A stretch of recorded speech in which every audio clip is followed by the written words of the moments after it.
हरे हरे कृष्ण। कृष्ण। आवाज हरे नहीं आ रही। कृष्णा प्रभु जी, प्रणाम प्रभु जी। कैन यू हियर मी प्रभु जी?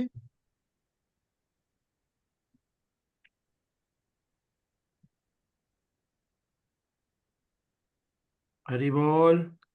यस प्रभु जी, अभी कैन यू हियर अस प्रभु जी? Yes yes, now I can hear. Yes. Okay, Bharat Krishna थैंक जी नहीं आए थे ना, तो टेक्निकल में से होता नहीं। We you. Need air force people to make our technical things. Thank you so much प्रभु जी, thank you for sparing your time, thank you so much प्रभु जी फॉर ज्वाइनिंग। आपकी कृपा, अभी सारे जितने भी भक्त हैं इस ग्रुप में, वो सभी धीरे धीरे सब ज्वाइन कर रहे हैं। और हम चाहते हैं प्रभु जी कि फर्स्ट हम आपके मुखारविंद से कुछ सुनेंगे श्री चैतन्य महाप्रभु के बारे में, क्योंकि आज का क्लास विशेषकर चैतन्य महाप्रभु के विषय में है और गौर पूर्णिमा के विषय में ही है।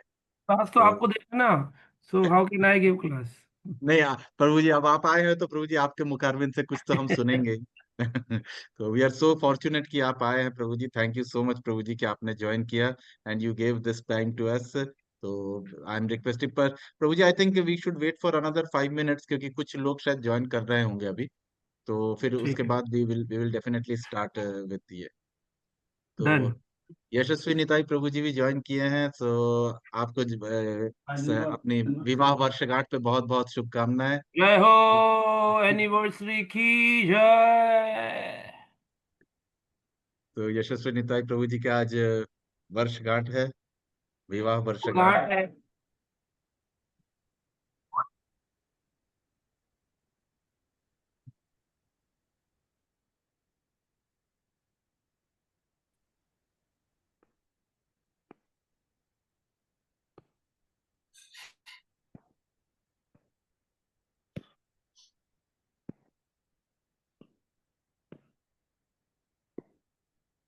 तो आई थिंक प्रभु जी वी कैन स्टार्ट नाउ। आप प्लीज दो शब्द कहिए हमारे इसमें जो काफी सारे नए भक्त भी हैं इसमें, जो धीरे धीरे ज्वाइन करेंगे। और I am requesting his grace Prashant पुकुन प्रभु जी, प्लीज आप कुछ अपना इसके बारे में, हमारी गौर पूर्णिमा के बारे में कुछ विशेष बताएं। हम लोगों को, सारे जितने भक्त हैं सबों को थोड़ा प्रोत्साहित करें प्रभु जी।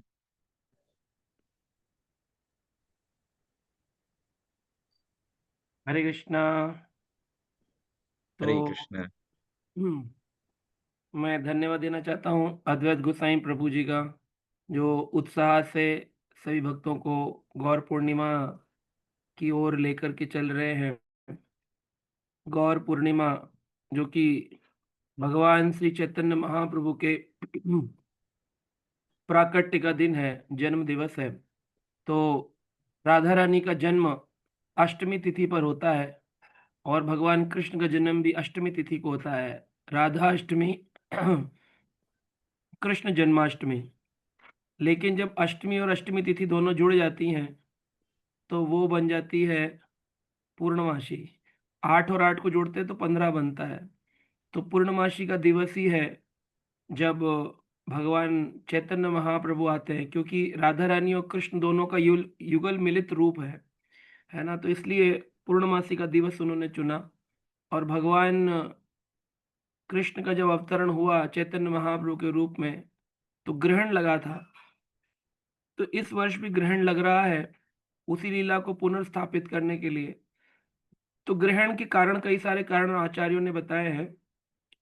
पहला ग्रहण का कारण है कि भगवान कृष्ण जो है, उनके प्राकट्य को देख करके, उनकी सुंदरता को देख करके, क्योंकि गौर चांद प्रकट हुए हैं, तो संसारी चांद जो था उसने मुंह छुपा लिया। बोला कि मैं भगवान के आगे क्या ही अपने रूप का प्राकट्य करूं। तो दुनिया को लगा कि चंद्रमा ने यहाँ मुंह छुपाया तो ग्रहण लग गया, क्योंकि भगवान का जब ग्रहण होता है तो चंद्रमा की रोशनी छुप जाती है। और दूसरा कारण बताया कि भगवान का मूल कारण था जन्म लेने का, कि भगवान यज्ञ संकीर्तन आदि में लोगों को लगाना चाहते थे। तो 5 तत्व लेकर के भगवान आए। पंच तत्वात्मकम कृष्ण भक्त रूप स्वरूपकम भक्त अवतारम भक्ताख्यम नमामि भक्त शक्तिकम। तो पंच तत्वात्मकम कृष्ण, वह कृष्ण जो अपनी आत्मा मानते हैं इन 5 तत्वों को, इसे पंच तत्व कहते हैं। पंच तत्वात्मकम कृष्ण भक्त रूप स्वरूपकम, एक भक्त रूप है, एक भक्त का स्वरूप है। भक्त अवतारम स्वयं श्री चैतन्य महाप्रभु हैं। भक्त अवतारम, भक्त आख्यम, एक भक्त आख्यम है और एक भक्त शक्तिकम। तो भक्त रूप है, शुरू करते हैं अगर हम, तो नित्यानंद प्रभु हैं भक्त रूप, पंच तत्वात्मकम कृष्णम भक्त रूप। भक्त रूप इज नित्यानंद प्रभु, स्वरूपकम इज अद्वैत आचार्य। हाँ, और भक्त अवतारम, भक्त अवतार में श्री चैतन्य महाप्रभु। भक्त आख्यम, जो भक्त की व्याख्यान कर रहे हैं वह गदाधर पंडित हैं। और भक्त शक्तिकम इज आवर श्रीवास ठाकुर, श्रीवास पंडित। सो पांच तत्वों में पांचों तत्व अवतरण हो गए। विष्णु तत्व और राधा रानी के मिलित तनु रूप प्रकट हो गए चैतन्य महाप्रभु के रूप में। और नित्यानंद प्रभु में विष्णु तत्व बलराम रूप में आ गए। अद्वैताचार्य में महाविष्णु और सदाशिव इकट्ठे आ गए। और गदाधर पंडित में जब राधा रानी आई गई चैतन्य महाप्रभु के रूप में, तो फिर ये राधा रानी कहाँ से आई? तो कहते हैं कि वह राधा रानी जो भगवान चैतन्य तो केवल उनके रूप और कांति को लेकर के, उनके भाव को लेकर आए, लेकिन अनंत गुण राधिका, 25 प्रधान गुण है, अनंत गुण है राधा रानी में। तो दो गुण, एक तनु और एक भाव, इनको अंगीकार किए थे। जो बाकी गुण हैं राधा रानी के, वो सब गुण गदाधर पंडित में विराजमान है। तो गदाधर पंडित जो है वो क्या है? श्री कृष्ण चैतन्य में जो राधा रानी है माइनस राधा रानी जो है equal to Gadadhar Pandit. That is Gadadhar Pandit. और जो शक्तिकम, शक्ति अवतार है भगवान के, वो है श्रीवास पंडित, जो भगवान की शक्ति हैं, जीव तत्व हैं। तो एक जीव है, एक राधा रानी शक्ति है, एक विष्णु तत्व है, एक सदाशिव है। तो सारे तत्व इन पंच तत्वों के अंदर प्रकट हो जाते हैं। भगवान के वैसे तो मूल तीन ही तत्व हैं, विष्णु, शक्ति और जीव। बाकी शिव तत्व, गुरु तत्व, ये सब तत्व वर्णन किए हैं आचार्यों ने ताकि हमारे को ध्यान से समझ में आए।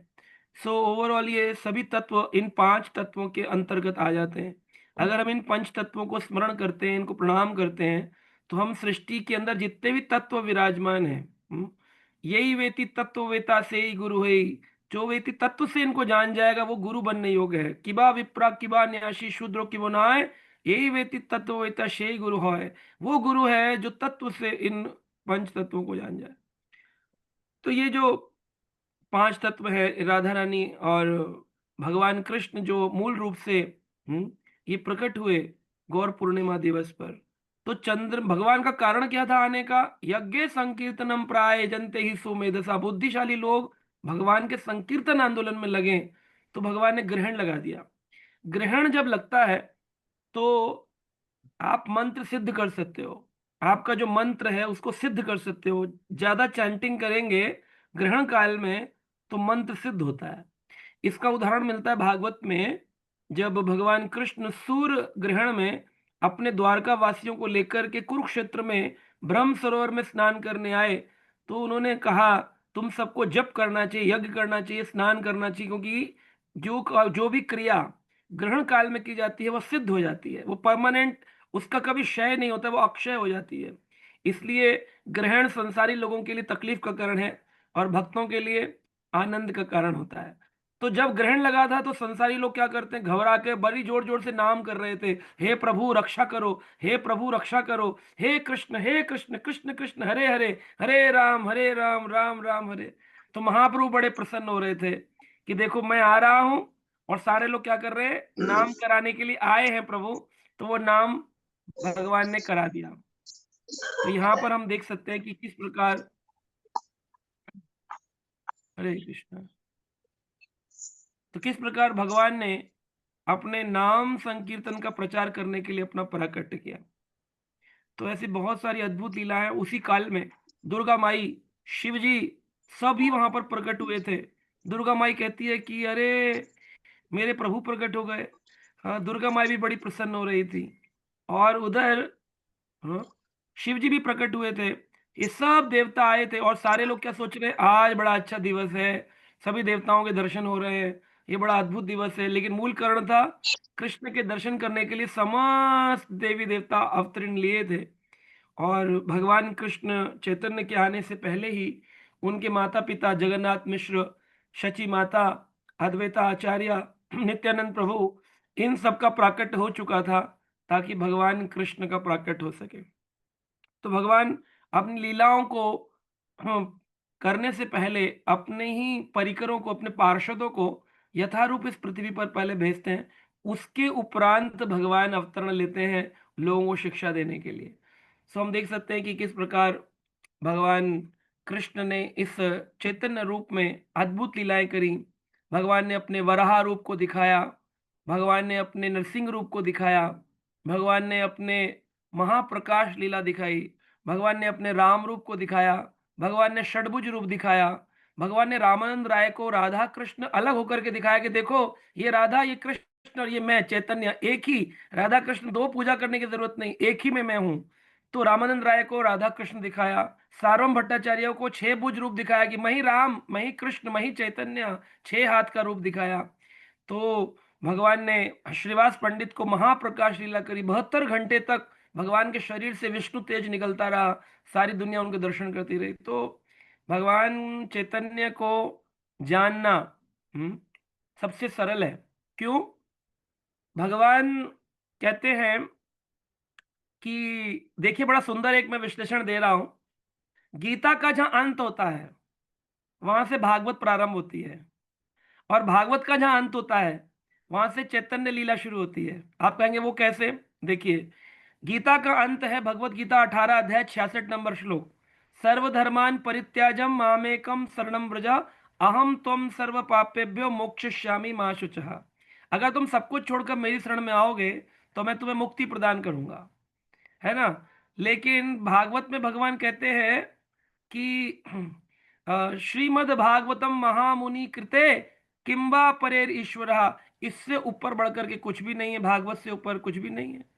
और भागवत कहती है मोक्ष की चिंता मत करो, है गीता का अंतिम उपदेश है मोक्ष की प्रयास करो, और भागवत शुरू होती है मोक्ष की चिंता मत करो, भक्ति की चिंता करो, सत्यम परम धीमहि। तो भागवत का अंत कहाँ होता है? नाम संकीर्तनम यस्य सर्व पाप प्रणाशनम प्रणामो दुख शमनस्तम नमामि हरिम परम। भगवान नाम का कीर्तन ही भागवत का अंतिम उपदेश है। और वो चैतन्य चरितामृत प्रारंभ कहां से हो रही है? यज्ञ संकीर्तनम प्रायजन्ते ही सुमेधसा, यानी मोक्ष पर खत्म हो रही गीता, भागवत शुरू हो रही है मोक्ष से ऊपर भक्ति, खत्म हो रही है नाम संकीर्तन पर, चैतन्य चरितमृत शुरू हो रही है नाम संकीर्तन से। तो ये बता रहे हैं कि चैतन्य महाप्रभु की लीला सर्वोपरि लीला है। इसके बारे में आपको अद्वैत गोसाई प्रभु और विस्तार में आज हम सबको वर्णन करेंगे। हमारा सौभाग्य है कि हमारे बीच एक अद्भुत भगवान की भेजी हुई एक आत्मा है, अद्वैत गोसाई प्रभु। बहुत ही शरणागत जीव है। सो उनको देख करके मुझे बहुत ही प्रसन्नता होती है। जब भी उनका एक वीडियो आता है मुझे लगता है महाप्रभु कितने प्रसन्न होंगे। आज मैं उनका चैनल देख रहा था, उन्होंने कुछ ही दिनों में 50 से अधिक वीडियोस अपलोड कर दिए हैं। इतनी मेहनत कर रहे हैं भगवान के प्रचार के लिए।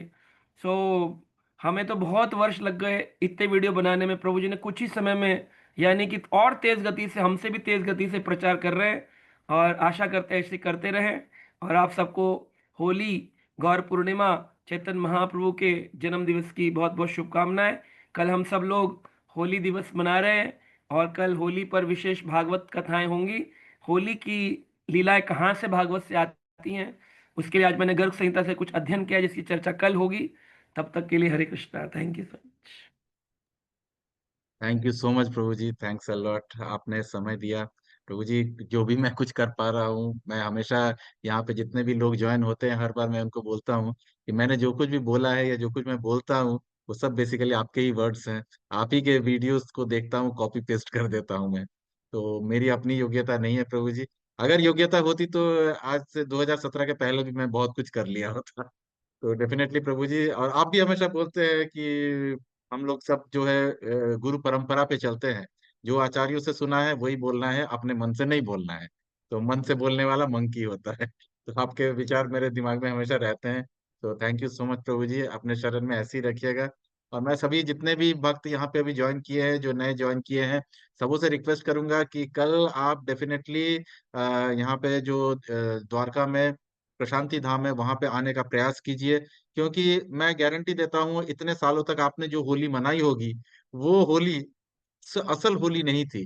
कल अगर आप आते हो तो आप देखोगे कि एक वैष्णव भक्त लोग किस प्रकार से होली मनाते हैं, किस प्रकार से जो रंग है वो बेसिकली कलर्स बॉडी पे लगे ना लगे, मन का रंग प्रभु जी अवश्य सबका चेंज कर देंगे। ये मेरी गारंटी है। हम लोग कई वर्षों से इस आनंद को ले रहे हैं, और इसीलिए भीड़ भी बहुत ज्यादा होती है उस दिन होली के लिए। तो आप सभी लोग समय से 10:30 से 11 के बीच में सभी पहुंच जाए वहां पे, क्योंकि कल प्रभु जी की इवनिंग में भी क्लास है। तो प्रभु जी को शायद शहादरा निकलना होगा।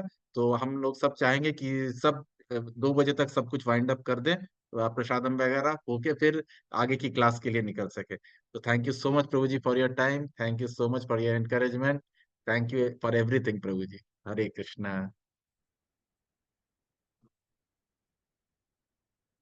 तो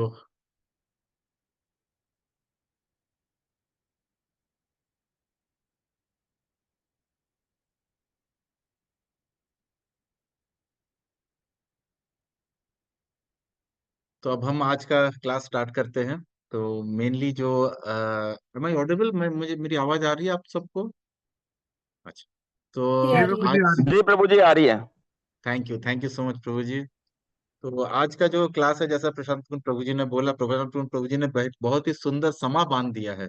इसको बोलते हैं प्रभु जी ने आने से कैसे सुंदर समा बंधा है फॉर अपनी ये क्या नाम है, चैतन्य महाप्रभु की जो हमारी प्राकट्य दिवस का जो समारोह है, उसके लिए प्रभु जी ने इसको बोलते हैं एक बेस बना दिया है कि कैसे इसको ये करना होता है, कैसे चैतन्य महाप्रभु को समझना होगा। तो हमारे ग्रुप में कुछ काफी सारे लोग हैं जो अभी नए लोग ज्वाइन हुए हैं। तो मैं सबों को बताना चाहूंगा कि चैतन्य महाप्रभु कौन है, क्यों आते हैं, क्या है, क्या वही श्री कृष्ण है, क्या वो भगवान श्री कृष्ण स्वयं है, क्या वो अवतार है, या भगवान के कोई रूप है, क्या है वो। तो हम यहाँ से प्रारंभ करेंगे चैतन्य महाप्रभु को लेके, क्योंकि चैतन्य महाप्रभु का प्रादुर्भाव जो होता है, वो जो प्रकट होते हैं, उनकी प्रकट लीला गौर पूर्णिमा के रूप में मनाई जाती है। पूरे विश्व संसार में गौड़ीय वैष्णव जितने भी हैं, वो चैतन्य महाप्रभु के प्राकट्य को गौर पूर्णिमा बोलते हैं, क्योंकि पूर्णिमा के दिन में ही चैतन्य महाप्रभु का प्राकट्य हुआ था। और आज से 500 साल पहले नवद्वीप के मायापुर नामक स्थान में चैतन्य महाप्रभु अपने पिता जगन्नाथ मिश्र और उनकी माता थी शची माता, तो ये दो बहुत ही पुण्य आत्माएं थी। और इन्हीं पुण्य आत्माओं के घर में चैतन्य महाप्रभु का प्रादुर्भाव होता है 500 साल पहले। और इसके साथ ही वो जो उनके जो नाना जी थे, उनका नाम था नीलांबर चक्रवर्ती। तो नीलांबर चक्रवर्ती अपने समय के बहुत बड़े ज्योतिषाचार्य हुआ करते थे। और नीलांबर चक्रवर्ती ने महाप्रभु को देखते के साथ बोला था कि ये कोई साधारण पुत्र नहीं है, ये कोई साधारण जीव नहीं है जो तुम्हारे गर्भ से आया है, ये स्वयं भगवान श्री कृष्ण है। तो अब हम लोग थोड़ा सा विश्लेषण करेंगे कि चैतन्य महाप्रभु कौन है और कैसे इस फॉर्म में आते हैं, क्यों इस फॉर्म में आते हैं। तो इसमें एक विषय में कहा जाता है कि एक बार भगवान श्री कृष्ण और श्रीमती राधा रानी गोलोक वृंदावन की अपने रास लीलाओं में मग्न थे। तो वैसे में ही रास में ही भगवान ने बोला, राधा रानी ने भगवान से कहा कि आपको पता है कि हम आपसे कितना प्रेम करते हैं। तो ठाकुर जी ने बोला, हाँ हाँ मुझे पता है, आप हमसे बहुत प्रेम करते हैं। तो उन्होंने कहा, नहीं, आपको पता नहीं है कि हम आपसे कितना प्रेम करते हैं, क्योंकि हमारी प्रेम की जो पराकाष्ठा है उसे आप कैसे समझ सकते हो, क्योंकि आप तो हमारे प्रेम की विषय वस्तु हो, और हम कौन है? हम आपको प्रेम करने वाली हैं। तो प्रशांत मुकुंद प्रभु जी बड़ा सुंदर इसका एक एग्जाम्पल देते हैं कि अगर बर्फ से पूछा जाए कि बर्फ, तुम्हें पता है तुम कितने ठंडे हो या तुम कितना सुकून देते हो, तो ये बर्फ नहीं बता सकता है। कौन बता सकता है? बता वही सकता है जो उस बर्फ को किसी शरबत में डाल के चिलचिलाती धूप से जब आता है और उस ठंडे पानी को पीता है, तो वो समझ सकता है कि हाँ, इस बर्फ से कितनी शांति मिल रही है। तो ठीक इसी प्रकार से राधा रानी ने भी कहा कि भगवान, जब आप अपने ग्वाल बालों के साथ में लीला करने के लिए निकल जाते हैं और अपने गौचारण को जाते हो, पूरे दिन हम लोग, जितनी भी हम गोपियां हैं, हम लोग आपके विरह में तड़पते हैं। हम बिल्कुल तड़पते हैं आपके विरह में। आपको एक पल के लिए भी, आपको अपनी नजरों के सामने से ओझल होते देखना हमारे लिए बहुत कष्टदायक है। हम मूर्छित होकर गिर पड़ती हैं आपके विरह में। तो ये जो विरह भाव है ना, यही वृंदावन का भाव है, यही गोलोक वृंदावन का भाव है। तो इसमें कहा जाता है कि जो विरह में रहते हैं, विरह में रहते रहते फिर जो मिलने की इच्छा है, यही प्रेम है। तो इस प्रकार से जब राधा रानी ने इतना कुछ कहा, तो भगवान श्री कृष्ण ने कहा, हाँ, ये मुझे लग रहा है कि तुम लोगों का जो प्रेम है वो सचमुच में विशेष प्रेम है। पर मुझे अगर इसे समझना है कि तुम लोगों का प्रेम कैसा है, तो इसे समझेंगे कैसे? इसे समझने के लिए तो मुझे स्वयं तुम्हारे रूप में आना होगा या तुम्हारा भाव लेके आना होगा। तो राधा रानी ने जैसे ही सुना ऐसा कि भगवान बोल रहे हैं कि राधा रानी का भाव लेके आएंगे, तो राधा रानी ने तुरंत बोला, नहीं नहीं नहीं प्रभु, एकदम नहीं, बिल्कुल नहीं, आप इस बारे में तो विचार भी मत कीजिए। क्यों? क्योंकि अगर आप इस ये जो मेरा जो भाव है, ये हम गोपियों का जो भाव है ना, ये बहुत कष्टदायक है, बहुत पीड़ा होगी इसमें आपको बहुत सहना होगा और इसमें आपको कष्ट बहुत होंगे। तो प्रभु भगवान ने बोला, कोई बात नहीं, अगर मुझे तुम्हारे भाव को समझना है तो तुम बनकर ही आना होगा। तो इस प्रकार से मैंने अब निश्चय कर लिया है कि मैं अवश्य ही तुम्हारे भाव को लेके अवतरित होऊंगा और मैं देखूंगा कि तुम्हारे विरह में जलना जो होता है, तुम जो फील करती हो कि इस प्रकार का जो दोनों में डिफरेंसेस हैं, जो मतलब दूरी होने से जो विरह भाव उत्पन्न होता है, ये कैसा होता है, इसमें कैसे फील होती है। तो राधा रानी जो थी, उन्होंने बोला, अगर आपने निश्चय कर ही लिया है कि अब आप मेरे भाव को लेके या हम गोपियों के भाव को लेके आप अवतरित होंगे या नीचे अगर आप जाएंगे, तो उसे समझना हो के लिए आप चलते चलते विरह में मूर्छित होकर गिर पड़ेंगे। इसमें दर्द होगा, इसमें कष्ट होगा, शरीर में भी कष्ट होगा।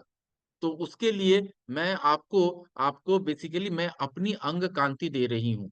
क्यों? क्योंकि आप जब मूर्छित होकर गिर पड़ेंगे, ताकि आपको चोट नहीं लगे, आपके शरीर को चोट नहीं लगे, आपका जो चोट है वो मैं सहना चाहती हूँ, मैं आपको चोट पाते हुए देख नहीं सकती हूँ। तो सोचिए राधा रानी का कितना बड़ा मतलब विशाल जो प्रेम का स्तर है, वो हम कभी सोच भी नहीं सकते। राधा रानी के इतना इस प्रकार का प्रेम है राधा रानी का भगवान श्री कृष्ण के लिए। ऐसा होने के पश्चात राधा रानी ने उनको अपनी अंग कांति दिया। कांति का मतलब होता है अंग का रंग, रंग दिया। तो इस प्रकार से श्री कृष्ण वैसे तो हमारे जो श्याम सुंदर हैं, वो सांवले हैं, वो घन मेघ के समान उनका कलर है। लेकिन जब वो चैतन्य के फॉर्म में आते हैं, तो राधा रानी का आवरण होने के कारण उनका रूप कैसा होता है? कांचन, कांचन रूप हो जाता है उनका, गोल्डन येलो, मतलब सोने को गलाने के बाद जैसा उसमें से आभा निकलती है, वैसा रूप सौंदर्य लेके भगवान प्रकट होते हैं। और कब प्रकट होते हैं? जैसा कि अभी प्रशांत मुकुंद प्रभु जी भी बोल के गए हैं, भगवान प्रकट होते हैं पूर्णिमा के दिन में। और ये पूर्णिमा के विषय में भी कहा जाता है कि भगवान जब पूर्णिमा में प्रकट हुए थे, उस दिन चंद्र ग्रहण था। तो जो गौड़ीय वैष्णव, जो रसिक वैष्णव होते हैं, वो हर चीज का भगवान से प्रेम के साथ तुलना कर देते हैं। तो साधारण लोगों के लिए तो ग्रहण होने का मतलब है कि भाई चलो ठीक है, राहु शायद ग्रास कर गया, या आजकल के जो जियोग्राफिकल स्टूडेंट्स होते हैं वो बोलते हैं कि नहीं नहीं भाई, जो आप लोग ये सब स्टोरीज बनाते हो, ऐसा कुछ नहीं है, ये एक नेचुरल जियोग्राफिकल फेनोमेनन है, जिसमें कि जो चंद्रमा है और सूरज की रोशनी पड़ती है तो बीच में पृथ्वी आ जाती है, तो रोशनी पड़ना बंद हो जाता है, तो इसकी वजह से ग्रहण होता है। लेकिन जितने भी गौड़ी वैष्णव है, जितने भी रसिक भक्त हैं, उन्होंने क्या नाम दिया? उन्होंने बोला, गौर सुंदर इतने सुंदर है, इतनी सुंदर उनकी कांति है, और इतना उनका स्वरूप इतना सुंदर है कि चंद्रमा को भी शर्म आ जाती है। क्यों शर्म आती है? क्योंकि चंद्रमा स्वयं को सबसे सुंदर मानता है। आप लोगों ने भी देखा होगा कि मूवीज वगैरह में या फिल्मों में भी बोला जाता है ना कि किसी की सुंदरता का अगर आपको कंपैरिजन करना है, तो चंद्रमा के समान किया जाता है। लोग बोलते हैं ना कि चंद्रमा में भी तो दाग है, लेकिन तुम में कोई दाग नहीं है। लोग प्रेमी प्रेमिकाएं आपस में ऐसी बातें करते हैं। लेकिन चंद्रमा जो है, उसको सौंदर्य का प्रतीक माना जाता है। उसकी जो कांति है, उसका जो तेज निकल रहा है, वो भी बड़ा शीतलता प्रदान करने वाला है। चंद्रमा की तरफ आप देख सकते हो, चंद्रमा की शीतल जो चांदनी है उसका अनुभव कर सकते हो, लेकिन सूर्य की तरफ आप नहीं देख सकते हो। सूर्य की गर्मी जो है वो इतनी तेज है कि उसको ज्यादा देर तक आप सहन नहीं कर सकते हो। उसी प्रकार से चंद्रमा अपने आप को बहुत सौंदर्यवान समझता था। वो सोचता था कि मेरे से ज्यादा अधिक सौंदर्य तो इस जो ब्रह्मांड में कोई है ही नहीं। लेकिन जब गौर सुंदर प्रकट हुए, तो चंद्रमा को शर्म आ गई, उन्होंने बोला मैं तो अब तक गलत सोचता था, ये जो प्रकट हुए हैं गौर सुंदर, ये तो चंद्रमा से भी करोड़ों करोड़ों गुना ज्यादा सुंदर है। तो इस प्रकार से भगवान का प्राकट्य आज से 500 साल पहले नवद्वीप में हुआ, और भगवान ने नवद्वीप में वो सारी लीलाएं की, गंगा जी के तट पे भगवान ने वो सारी लीलाएं की, जो लीलाएं भगवान ने द्वापर युग में वृंदावन में यमुना जी के ऊपर की थी। तो ये सारी चीजें भगवान श्री चैतन्य महाप्रभु ने भी करके दिखाया। बहुत सारे लोगों को समझ में नहीं आता है कि चैतन्य महाप्रभु कौन है, भगवान है नहीं है। हमारे इस्कॉन में भी बहुत समय आप देखोगे लिखा हुआ आता है कि ये जो चैतन्य महाप्रभु हैं, द गोल्डन इनकारनेशन, स्वर्णिम अवतार, ये भी वर्ड आता है चैतन्य महाप्रभु के लिए। तो क्या ये गलत है? क्या चैतन्य महाप्रभु भगवान है कि नहीं है, कि अवतार है कि कृष्ण है? तो इसको लेके बड़ा कंफ्यूजन है। लेकिन चैतन्य महाप्रभु के विषय में 3 बेसिक ग्रंथ हैं, बहुत ही इंपॉर्टेंट, जो गौड़ीय वैष्णव हमारे आचार्यों ने लिखा है। उसमें से एक है चैतन्य मंगल, जो लोचन दास ठाकुर जी ने लिखा है, चैतन्य भागवत जो वृंदावन दास ठाकुर ने लिखा है, और चैतन्य चरितामृत जो कि हमारे गौड़ीय वैष्णव अपने मैं नाम भूल गया। किन्होंने लिखा था? चैतन्य, कृष्णदास कविराज गोस्वामी। हाँ, कृष्णदास कविराज गोस्वामी, राइट, मैं नाम भूल रहा था, कृष्णदास कविराज गोस्वामी जी ने लिखा है। तो ये तीनों में अगर हम देखें तो हमें समझ में आता है कि चैतन्य महाप्रभु जो है वो सचमुच में भगवान श्री कृष्ण ही है, श्री कृष्ण और राधा के जुगल अवतार है। लेकिन जब ऐसा कहा जाता है कि भगवान तो गोल्डन अवतार हैं, तो इस प्रकार से हमें अब समझना होगा कि ये कैसे होता है या क्यों ऐसा बोला जाता है। तो थोड़ा सा मैथमेटिकल है, एनालिसिस है, सांख्य का हम लोग प्रयोग करेंगे इसमें, कि कैसे हम समझे कि भगवान चैतन्य जो है वो अवतार है, या गोल्डन अवतार है, या स्वयं श्री कृष्ण है। तो इसके विषय में ऐसा कहा जाता है कि ब्रह्मा जी जो हैं वो, उनका जो 12 घंटा होता है, उनके एक दिन में 12 घंटे की दिन होता है और 12 घंटे की रात होती है। 12 घंटे के दिन को कल्प कहते हैं और 12 घंटे के रात को प्रलय कहते हैं। ये जो 12 घंटे का जो दिन होता है, इसमें ब्रह्मा जी 14 मनु का निर्माण करते हैं, और एक एक मनु जो है वो 72 74 चतुर्युगी में जाता है।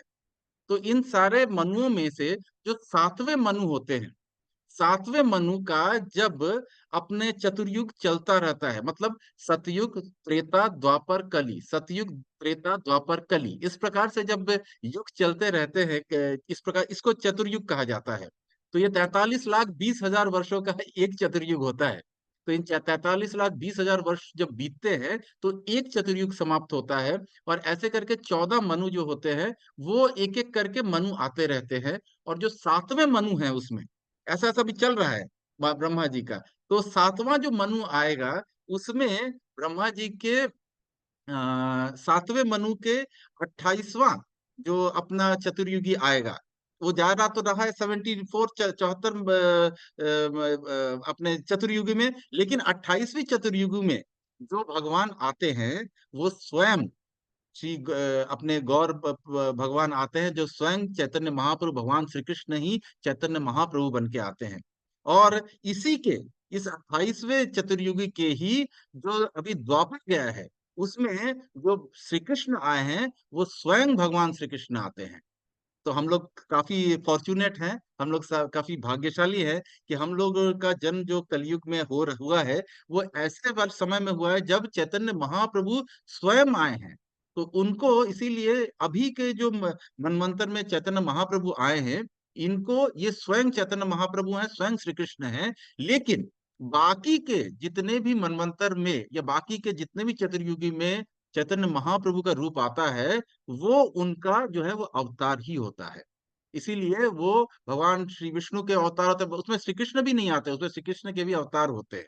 हमारे ही जो मनवंतर चल रहा है 28वें मनवंतर के पहले जो 24वां मनवंतर था, उसके त्रेता युग में स्वयं भगवान श्री कृष्ण भगवान श्री राम आए थे। तो भगवान श्री राम भी हर बार नहीं आते हैं, भगवान विष्णु ही अवतरित होते हैं, अवतार लेके आते हैं। तो इसलिए इस बार जो चैतन्य महाप्रभु आए हैं आज से 500 साल पहले, वो स्वयं भगवान श्री चैतन्य महाप्रभु हैं, और वो राधा कृष्ण के युगल अवतार बन के आए हैं। लेकिन ज्यादातर लोगों को पता नहीं होता है इसके विषय में। हमारे इस्कॉन मंदिरों में भी लोग जाते हैं तो उसमें भी देखते हैं कि अरे राधा कृष्ण तो ठीक है, उधर जगन्नाथ तक तो लोगों को फिर भी समझ में आता है, लेकिन ये साइड में दो लोग हाथ ऊपर करके क्यों खड़े हैं और कौन है? तो उनको लगता है कि अच्छा, जब हम घुसे थे, नए नए लोग जो भी आते हैं, जब हम प्रवेश किए थे मंदिर के अंदर में, तो हमने देखा था कि वहां भी कोई बैठे हुए हैं, उन्होंने बोल दिया कि यही जो है इस्कॉन के संस्थापक आचार्य श्रील प्रभुपाद है। तो हो सकता है इस्कॉन के ही कोई मतलब बहुत बड़े भक्त होंगे जो कि हाथ ऊपर करके खड़े होंगे। तो इस प्रकार से बहुत सारे लोगों को इसमें चैतन्य महाप्रभु के बारे में पता ही नहीं है। लेकिन चैतन्य महाप्रभु के बारे में पता इसलिए भी नहीं है क्योंकि चैतन्य महाप्रभु जब अवतरित हुए नवद्वीप में आज से 500 साल पहले, और उन्होंने जितनी लीलाएं की, उन्होंने भी हर बार यही बोला, अपने आप को छुपा के रखा। इसीलिए उनके उनका जो ये फॉर्म है उसको छन्न अवतार कहते हैं।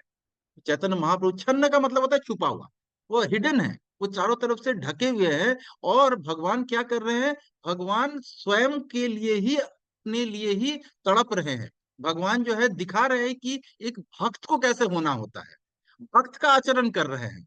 भगवान भक्ति कर रहे हैं, किसके लिए? अपने ही रूप के लिए, अपने ही श्री कृष्ण, क्योंकि भाव किसका है? भाव तो श्रीमती राधा रानी से ही लिया हुआ है ना। श्रीमती राधा रानी का तो भाव विरह का भाव है। वो तो हमेशा भगवान श्री कृष्ण को ढूंढ रहे हैं ना, कृष्ण को ही तो ढूंढ रहे हैं श्रीमती राधा रानी, और कृष्ण का ही संग पाना चाहती हैं। तो हमारे चैतन्य महाप्रभु भी जो है वो राधा रानी के भाव को लेके आए हैं, इसीलिए चलते चलते मूर्छित होकर गिर पड़ते हैं, कृष्ण कृष्ण कृष्ण कृष्ण करते करते गिर पड़ते हैं। उनके भाव को लेके आने की वजह से ही ये सारी चीजें हैं। तो इस प्रकार से हमें समझना होगा कि चैतन्य महाप्रभु जो है वो स्वयं राधा कृष्ण के युगल अवतार है।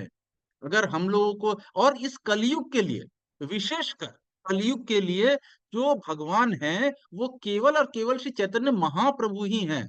क्यों? क्योंकि अगर हम लोग वैसे देखा जाए कि हमें अगर भगवान श्री कृष्ण का के प्रति प्रेम पाना है और प्रेम समझना है, तो भगवान ने भगवत गीता के 18वें अध्याय के 66 श्लोक में क्या बोला? भगवान बोलते हैं कि सर्वधर्मान परित्यज्य। मतलब आप सोचिए कि अगर आप सोचते हो कि मैं वृंदावन जा रहा हूँ, वृंदावन में जाके ठाकुर जी का दर्शन कर रहा हूँ, हम कुछ नहीं कर रहे हैं, हम सिर्फ और सिर्फ उत्तर प्रदेश में घूम के आ रहे हैं और कुछ नहीं कर रहे हैं। क्यों नहीं कर पा रहे हैं? और इससे हमें भगवान के प्रति प्रेम प्राप्त होगा? नहीं प्राप्त होगा। क्यों प्रेम प्राप्त नहीं होगा? भगवान क्या बोल रहे हैं? सर्वधर्मान परित्यज्य माम एकम शरणम व्रज। कंडीशन है, मतलब प्री कंडीशन है उसमें कि आपको भगवान आपको सभी पापों से मुक्त करेंगे, अपने शरण में लेंगे, प्रोवाइडेड, प्रोवाइडेड अगर आप सारे धर्मों को परित्याग करो। पर हम आज के दिन में बद्ध जीव कलयुग का अपने वाइफ के धर्म में फंसा हुआ है, घर के धर्म में फंसा हुआ है, नौकरी के धर्म में फंसा हुआ है, बच्चों के धर्म में फंसा हुआ है, किसी ना किसी तो चीज में तो वो फंसा हुआ ही है। कैसे सर्वधर्मान परित्यज्य होगा? कैसे सारे धर्मों का आप परित्याग करके भगवान के शरण में चले जाओगे? इसका मतलब है कि सारे चीजों के लिए आप भगवान पे निर्भर होना है और किसी दूसरे चीज में आपको इन्वॉल्व नहीं होना है। तब जाके भगवान के शरणागति होने पर भगवान बोलते हैं कि अहम त्वम सर्व पापेभ्यो मोक्षयिष्यामि मा शुचः। तभी मैं तुम्हें सारे इससे करूंगा, आपको मुक्त करूंगा। तो इस प्रकार से देखा जाए तो उनके लिए भगवान श्री कृष्ण के चरणों में प्रीति प्राप्त करना, बोलते तो हम हर रोज सुबह है, लेकिन इसको करना आसान नहीं है। This is not a very easy job. खास करके कलयुग में तो इट्स स्टिल वेरी डिफिकल्ट। तो इजी प्रोसेस क्या है? Easy process is Chaitanya Mahaprabhu की कृपा प्राप्त करना, क्योंकि चैतन्य महाप्रभु महावदन्याय अवतार है, मोस्ट मर्सीफुल फॉर्म, भगवान श्री कृष्ण के सबसे उदार फॉर्म, सबसे करुणामय फॉर्म है। इससे ज्यादा करुणामय कोई हो ही नहीं सकता है। तो हमारे शिक्षा गुरु प्रशांत मुकुंद प्रभु जी बड़ा सुंदर एक एग्जाम्पल देते हैं, अभी दिमाग में आया मेरा तुरंत, कि ये वैसा ही है इसको समझने का तरीका, कि वृंदावन में भगवान श्री कृष्ण का जो प्रेम है वो अगर आप प्राप्त करना चाहते हो, तो वो वैसा ही चीज हुआ जैसे कि आपको एक शहद की शीशी दे दी गई है, ढक्कन है ना बड़ा टाइट है, और आपको बोला जा रहा है कि इसको टेस्ट करो। आप कैसे टेस्ट करोगे? आप ढक्कन के बाहर से जीभ से शीशी को चाट के अंदर का टेस्ट आपको मिलेगा नहीं, शहद का टेस्ट नहीं मिलेगा। तो भगवान श्री कृष्ण का वृंदावन का प्रेम पाने के लिए वो शीशी का ढक्कन खोलना बड़ा मुश्किल है। इट इज डिफिकल्ट, बहुत टाइट ढक्कन है वो, बड़ी सारी चीजें चाहिए आपको तब जाके वो ढक्कन खुलेगी। लेकिन चैतन्य महाप्रभु का प्रेम इतना है कि आप मायापुर और नवद्वीप में आप जाते हो तो वो ढक्कन महाप्रभु ने खोल के दिया है आपको। मतलब वहां पे भगवान जो है वो गोलोक वृंदावन का प्रेम बहा रहे हैं। आपको सिर्फ अपनी जीभ निकालनी है, जीभ को यूज करना है और क्या बोलना है, हरे कृष्णा कृष्ण कृष्ण हरे हरे, हरे राम राम राम हरे हरे। महाप्रभु इतने वदन्नाय अवतार है। गोलोक के जो प्रेम धन, गोलोक का जो प्रेम धन है जो कि टाइटली बंधा हुआ था, उसको महाप्रभु इतने कृपालु हैं कि फ्री में बांट रहे हैं। सबको फ्री में उन्होंने दे दिया। सबको बोला कि सभी लोग इस गोलोक के प्रेम धन को लो। महाप्रभु जब भी आते हैं आपने देखा होगा, महाप्रभु कोई अस्त्र नहीं लाते हैं, उनके अस्त्र शस्त्र उनके पार्षद हैं। और महाप्रभु ने पूरी महाप्रभु की लीलाओं में जो जितनी भी महाप्रभु की नवद्वीप मायापुर वृंदावन सब जगह की लीलाएं हैं, कहीं पे भी महाप्रभु ने अस्त्र का प्रयोग नहीं किया। सबसे अधम जो थे वो थे जगाई मधाई। ऐसे दो, जगदानंद पंडित और माधवानंद पंडित जो थे, ये लोग बहुत ही अधम कैटेगरी के लोग थे।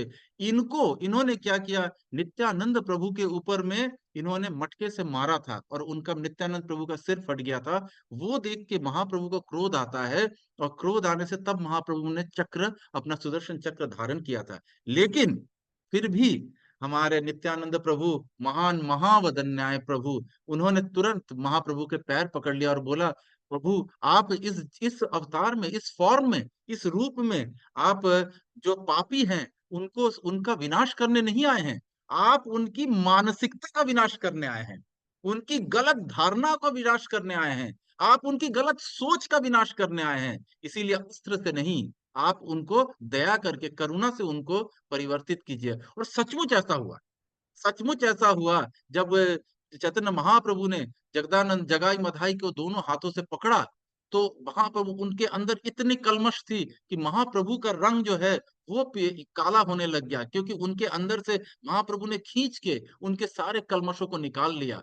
फिर उसके बाद महाप्रभु अपने वापस अपने रूप में आए और जगदानंद पंडित और माधवानंद पंडित जो थे, ये दोनों जगाई मधाई ये महान भक्त बन पाए। तो इस प्रकार से हम देख सकते हैं कि ऐसी बड़ी सारी लीलाएं हैं जिसमें महाप्रभु ने कभी भी अस्त्र का प्रयोग नहीं किया, किसी को मारा नहीं महाप्रभु ने। वैसे इस कलयुग में सारे को, क्योंकि अगर मारने पे आ जाए तो कलयुग में जितने भी लोग हैं ना, वो सारे के सारे मतलब महाप्रभु के अस्त्रों से या भगवान के अस्त्रों से मरने लायक ही हैं, क्योंकि उनमें इतनी ज्यादा कलमश भरी हुई है इस कलयुग के लिए। वैसे भी अगर देखा जाए तो अभी कलयुग की केवल और केवल संध्या हुई है।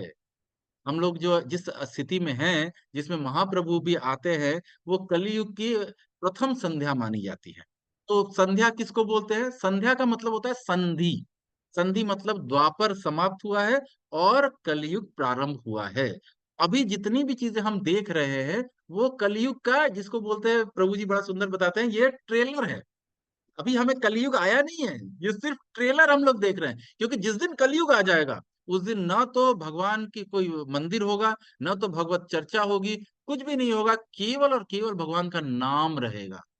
तभी तुलसीदास जी भी लिख के गए हैं कि कलयुग केवल नाम धारा, सुमिर सुमिर नर उतर ही पारा। ये कलयुग जो है वो केवल नाम के ऊपर ही चलेगा। जब जिस दिन ऐसा हो जाएगा उस दिन मंदिर नहीं होंगे, ना तो कोई मंदिर होगा, ना तो कोई सभाएं होंगी, ना तो कुछ लोगों के बीच में प्रसाद डिस्ट्रीब्यूशन होगा। केवल कुछ लोग रह जाएंगे, जो लोग जिनमें ज्ञान होगा, जो लोग माया के द्वारा भ्रमित नहीं होंगे, वही लोग भगवान के सिर्फ नाम का आश्रय लेंगे और नाम के द्वारा ही वो भगवान को प्राप्त करेंगे। और ये मार्ग किसने दिखाया? चैतन्य महाप्रभु ने दिखाया। क्योंकि चैतन्य महाप्रभु संकीर्तन आंदोलन के पिता हैं। चैतन्य महाप्रभु ने सिखाया है कि किस प्रकार से भगवान को प्राप्त करने का कलयुग में बहुत सरल तरीका है। क्यों हम लोग कलयुग के लोगों के लिए सरल तरीका क्यों आया? क्योंकि हम लोग सबसे फेलियर बैच है। सबसे ज्यादा फेलियर बैच कलयुग के लोग ही है। क्यों? क्योंकि सतयुग में भगवान ने आए थे, तो कहा जाता है श्रीमद् भागवतम में बड़ा ही सुंदर श्लोक आता है 11वें कैंटो में, जिसमें ये कहा गया है कि प्रतो यतो ध्यायतो विष्णु। यानी कि भगवान को सतयुग में प्राप्त किया जाता था, उनको प्रसन्न किया जाता था ध्यान के द्वारा।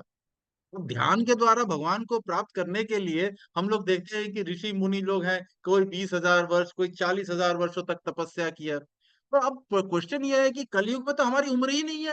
अगर कोई आज के कलयुग में 100 साल अगर कोई बच जाए तो बोलते क्या, अरे अच्छा अच्छा, बहुत दिन हो गया, बहुत बहुत अच्छी अच्छा जीवन जी के गए हैं वो, अच्छी लंबी आयु थी उनकी।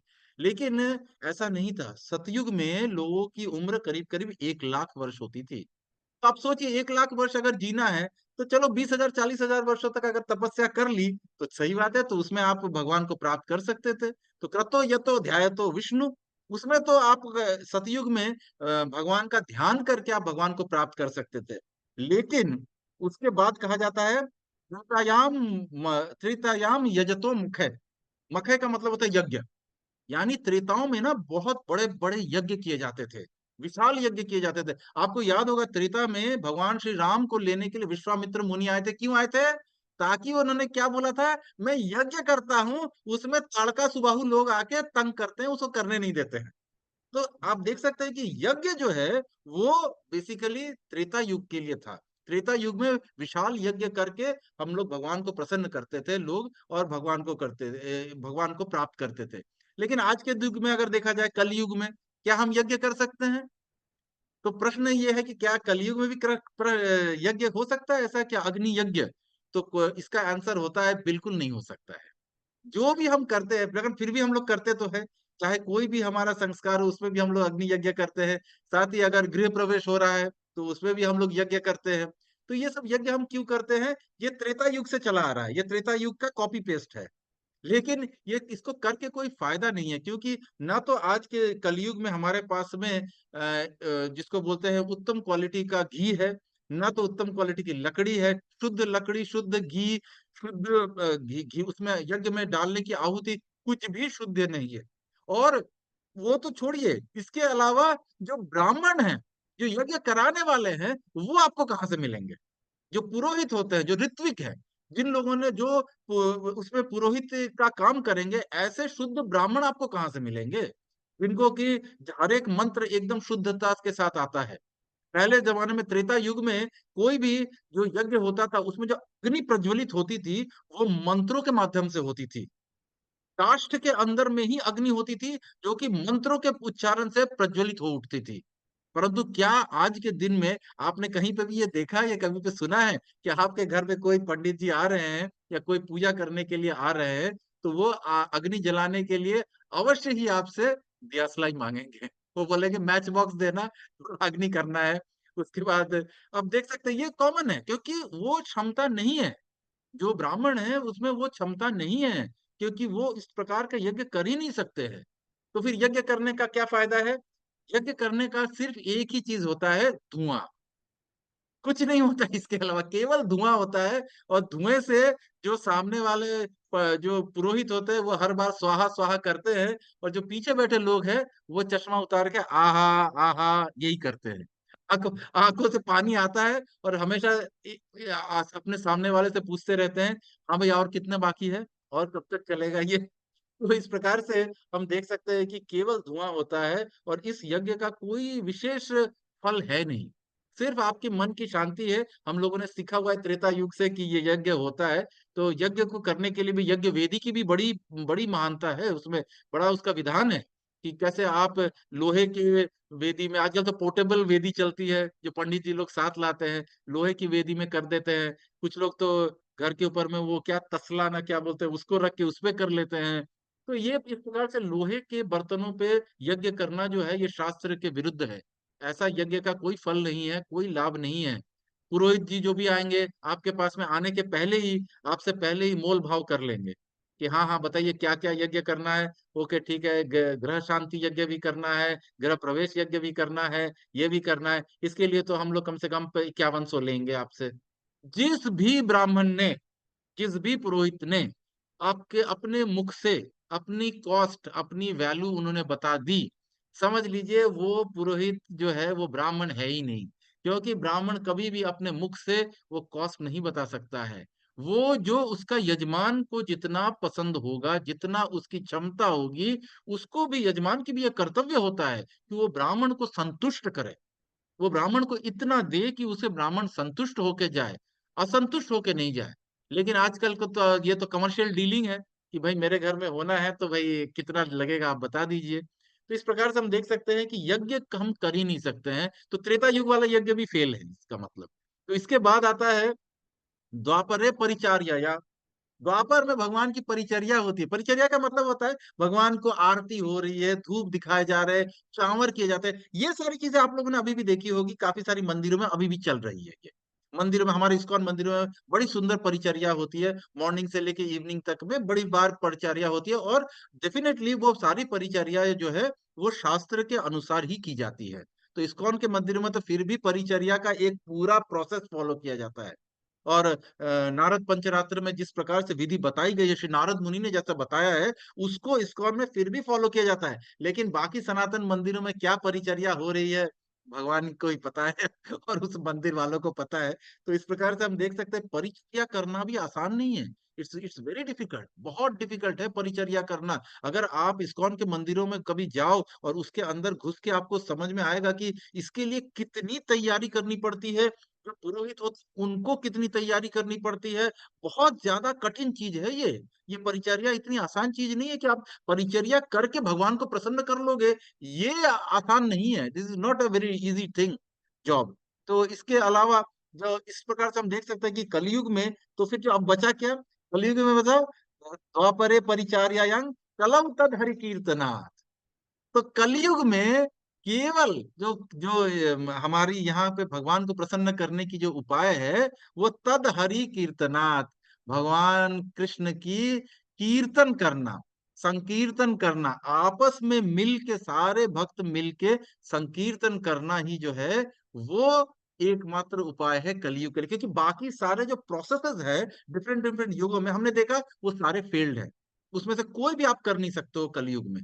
तो इस प्रकार से केवल और केवल भगवान के पवित्र नाम का जप करना, उनका संकीर्तन करना, ये ही एकमात्र उपाय है कलयुग में, and this is the most easiest way.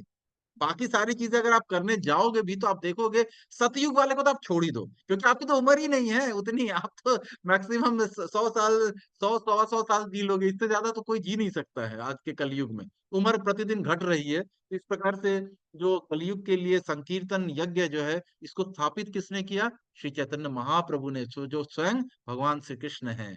तो इसलिए कलयुग के लिए सचमुच अगर देखा जाए, कलयुग के जीवों के लिए, तो चैतन्य महाप्रभु ही भगवान है। चैतन्य महाप्रभु की शरण में लेकर जाकर ही हम भगवान को प्राप्त कर सकते हैं, भगवान का प्रेम, चैतन्य महाप्रभु का प्रेम प्राप्त कर सकते हैं।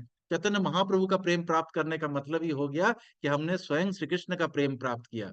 मैंने सुना है एक कथा में, हिज ग्रेस प्रशांत पूर्ण प्रभु जी बताते हैं कि जैसे हम लोगों ने अब तक जाना हुआ है कि आदि भगवान जो है, आदि भगवान है वो श्री कृष्ण है, राधा रानी है, श्री कृष्ण राधा रानी। लेकिन श्री कृष्ण राधा रानी के किसी शास्त्र में आया है जिसमें कहा गया है कि इनका भी, इनका जो प्राकट्य है, राधा कृष्ण का जो प्राकट्य हो रहा है, वो चैतन्य महाप्रभु से हो रहा है। यानी आदि भगवान जो है, आदि के आदि भगवान जो है वो चैतन्य महाप्रभु ही है। चैतन्य महाप्रभु का ही से ही दो पोर्शन में विस्तार से भगवान श्री कृष्ण और श्रीमती राधा रानी हो रही है। और उसके बाद जैसे जैसे जैसे जैसे डिफरेंट डिफरेंट भगवान के व्यू अवतार और वो सारे अवतार आते हैं, तो वो डिफरेंट डिफरेंट फॉर्म में आते हैं ये। तो इस प्रकार से चैतन्य महाप्रभु जो है वो बहुत ही इंपॉर्टेंट भगवान है। और कलयुग के लिए विशेषकर हम सबों के लिए सबसे दयालु भगवान जो है वो चैतन्य महाप्रभु ही है। चैतन्य महाप्रभु बोलते हैं कि विषय में बोला गया है कि पात्र पात्र विचार नाही, नाही स्थान स्थाने। चैतन्य महाप्रभु कभी पात्रता का विचार नहीं करते हैं। क्यों? क्योंकि ये जो पात्रता का विचार नहीं करने का जो भाव है ना, ये श्रीमती राधा रानी का भाव है। तो इसमें ये बहुत सुंदर कथा आती है कि एक बार हमारे जो नंद महाराज थे, वो उन्होंने अपने लाला के लिए, लाला की प्रसन्नता के लिए उन्होंने भंडारा किया और सबों को वस्त्र आदि और भोजन आदि प्रदान किया। वहां पे राधा रानी भी गई और उन्होंने क्या देखा कि जब ये भंडारा हो रहा है तो उस समय उन्हीं को केवल मिल पा रहा है जिनके पास कोई पात्र है, जो अपने साथ में अपनी प्लेट या कटोरी लेके आए हैं उनको प्राप्त हो रहा है। जिनके पास प्लेट कटोरी नहीं है उनको लाइन से अलग किया जा रहा है। तो ये चीज श्रीमती राधा रानी को पसंद नहीं आई। और उन्होंने क्या किया, उन्होंने कहा कि अपने पिता श्री विश्वानु महाराज जी से कहा कि हम भी ये चीज करेंगे, लेकिन हम साथ में पात्र भी देंगे। ताकि जिनके पास पात्र नहीं है, पात्र नहीं है, उसको हम लोग पात्रता प्रदान करेंगे और फिर उसमें हम प्रसाद देंगे। तो इस प्रकार से आप देख सकते हैं कि महाप्रभु का जो भाव है वो भी ऐसा ही है। महाप्रभु कभी भी आपके अवगुणों को ज्यादा नहीं देखते हैं, महाप्रभु आपके गुणों को देखते हैं। और महाप्रभु हमेशा चाहते हैं कि प्रत्येक जीव, प्रत्येक व्यक्ति जो है वो महाप्रभु का जो मंत्र है, हरे कृष्ण महामंत्र जो उन्होंने दिया है, गोलोकेलो प्रेम दान जो उन्होंने ला के दिया है हम सबों के लिए, चाहते हैं महाप्रभु कि हम सभी लोग उसका जप करें और अपने इस जीवन को सुधारें। हम लोगों के पास कलयुग में समय बहुत कम है और इस कम समय का सही उपयोग केवल और केवल मंत्र के उपयोग से ही हो सकता है। तो अब हम लोग थोड़ा सा, जैसा कि हम लोगों ने डीवाईपीएच में भी सुना था कि हम लोग शास्त्र प्रमाण पे विश्वास करते हैं। तो हम लोग अब चैतन्य महाप्रभु के विषय में कुछ शास्त्र प्रमाण देखते हैं कि किस प्रकार से, क्या चैतन्य महाप्रभु जो है उनको किसी शास्त्र में बताया गया है कि यही भगवान है, ये कलयुग के भगवान हैं, ऐसा किसी शास्त्र में लिखा हुआ है? जैसा कि हम लोगों ने डीवाईपीएच में पढ़ा था कि हमारे जो शास्त्र है वो भविष्य को पहले ही बताते हैं। तो हम लोग आपको इसमें थोड़ा सा लेके चलते हैं कि किस किस शास्त्र में चैतन्य महाप्रभु के बारे में बताया गया। वैसे तो जितने भी पुराण हैं उन सबों में ही चैतन्य महाप्रभु के विषय में बताया गया है, उनको इंगित किया गया है कि ऐसे एक महान भगवान श्री कृष्ण स्वयं आएंगे। तो इसके बारे में, और ये कब लिखे गए ये पुराण और शास्त्र? 5,000 वर्ष पहले। लेकिन 5,000 वर्ष पहले सिर्फ लिखे गए हैं, लिपिबद्ध हुए हैं। जो हमारे व्यास देव थे उन्होंने उसको लिखा, इसको बताया गया या प्रकट हुआ, ये तो करोड़ों करोड़ों वर्ष पहले हुआ है। करोड़ों करोड़ों वर्ष पहले भगवान स्वयं भगवत गीता में अर्जुन को बोलते हैं कि मैंने ये भगवत गीता का ज्ञान सबसे पहले विवस्वान भगवान को दिया था, सूर्य के जो राजा है उनको दिया है। तो ये तो बहुत पुरानी बात है, अब तक में तुम लोग भूल गए हो, इसलिए मैं फिर से अर्जुन तुम्हें बता रहा हूँ। तो इस प्रकार से हम देखेंगे कि कुछ शास्त्रों का हम लोग प्रमाण लेंगे कि कौन से शास्त्र में किस प्रकार से इसके विषय में कहा गया है या चैतन्य महाप्रभु के बारे में क्या बोलते हैं। तो जैसा कि हम लोगों ने ये किया था, श्रीमद् भागवतम से स्टार्ट करते हैं। श्रीमद् भागवतम के 12वें कैंटो के तीसरे अध्याय का 52 नंबर श्लोक, 52 नंबर श्लोक क्या बोलता है? कृष्णवर्णं त्वषा कृष्णं संगोपांग अस्त्र पार्षदम यज्ञे संकीर्तन प्राय यजन्ते ही सुमेधसा। देखिए यहाँ पे एक वर्ड यूज किया गया है, सुमेधसा। सुमेधसा का मतलब होता है, मेधावी का मतलब होता है इंटेलिजेंट, तो बहुत ज्यादा शार्प इंटेलिजेंस है जो। लेकिन सुमेधा, सुमेधा का मतलब क्या है? सुमेधा का मतलब है जो कि उस शार्प इंटेलिजेंट व्यक्ति से भी शार्प है, वो उससे भी शार्प है। जो मतलब उससे ज्यादा कोई, जिसका इंटेलिजेंस लेवल जो है वो इतना ऊपर है कि वो मतलब नॉर्मल लेवल से बहुत बहुत ऊपर इंटेलिजेंस है, वही भगवान चैतन्य को समझ पाएगा कि ये कोई, ये भगवान की सिर्फ लीला चल रही है, ये स्वयं श्री कृष्ण है, ये भगवान स्वयं श्री कृष्ण आए हैं। ये समझने के लिए किसको लाया जा रहा है? सुमेधसा, जिनकी बुद्धि प्रखर होगी, तीव्र होगी, वही समझ पाएंगे कि चैतन्य महाप्रभु छन्न अवतार है। और इसके में इसका अर्थ क्या हुआ? कृष्ण वर्णम, वर्ण जो होगा, वर्ण का मतलब यहाँ पे वो वर्णाश्रम वाला वर्ण नहीं है। यहाँ पे वर्ण का मतलब होता है कि कृष्ण ही है, कृष्ण ही उनका दूसरा नाम भी कृष्ण ही है, कृष्ण का ही वर्ण है, कृष्ण शब्द ही यूज हुआ है। और त्वषा कृष्णम, त्वषा कृष्णम मतलब उनकी जो अंग कांति है वो अकृष्णम है। कृष्ण तो हमारे जो हैं वो थोड़े से श्याम सुंदर हैं, वो तो श्याम कलर के हैं। लेकिन जो चैतन्य महाप्रभु हैं वो कृष्णम है। उनकी जो त्वचा की अंग कांति है वो एग्जैक्टली ऑपोजिट है। क्यों? क्योंकि वो श्रीमती राधा रानी की अंग कांति है। तो वो भी हम लोगों ने देखा अभी कि किस प्रकार से महाप्रभु जब प्रकट होते हैं तो उनकी अंग कांति जो है वो मोल्ट गोल्ड के जैसा है, गले हुए सोने के जैसा है उनकी अंग कांति। और साथ में क्या है? अस्त्र शस्त्र क्या है? उनके जितने पार्षद, अभी हिस ग्रेस प्रशांत मुकुंद प्रभु जी ने जैसा बताया कि उनके साथ में उनके पार्षद जो आते हैं वही उनके अस्त्र शस्त्र है, वही उनको, उनके इस संकीर्तन आंदोलन, इस मूवमेंट को पूरे विश्व संसार में फैलाने का काम करते हैं, उनके साथ साथ चलते हैं। तो वही उनके अंग जो पंच तत्व जो उनके साथ में आते हैं, और उसके बाद भी जो उनके भक्त उनके साथ में, विशेष भक्त उनके साथ में होते हैं, वही उनके अस्त्र और शस्त्र है। यज्ञ संकीर्तन प्राय यजंत ही सुमेधसा, क्या करने आते हैं? संकीर्तन यज्ञ।